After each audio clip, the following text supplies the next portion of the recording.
Ang nang-aabuso minsan din daw inabuso. Yan ang inilahad ng isang suspect sa paggawa ng child pornography materials at pagbebenta nito online. May report si Victoria Tulad.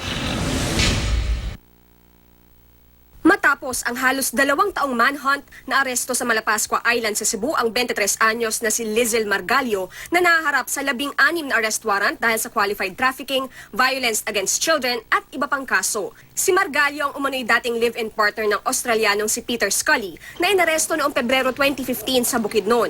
Sila ang tinuturong nasa likod ng paggawa ng ilang child pornography materials na ibinebenta online.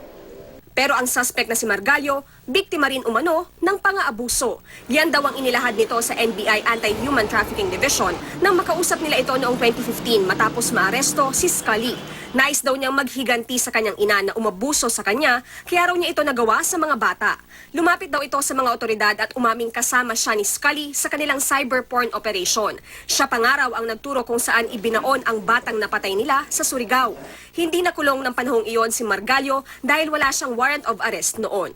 Pinapangakuan di umano ni Scully at Margalio ang mga batang may hirap na pag-aaralin at bibigyan ng magandang buhay. Pero ang totoo, pinaghuhubad at pinipilit silang gumawa ng kalaswaan sa harap ng kamera.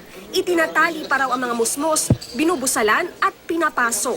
Meron daw biktimang 1.5 taong gulang pa lang.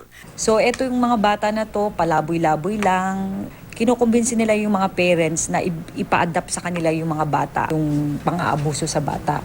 In accordance with the instructions ng mga clients nila from abroad, like from Brazil, Germany, US. Nakakulong si Scully sa Cagayan de Oro City. Doon din dadalhin si Margalio para harapin ang mga kaso laban sa kanya.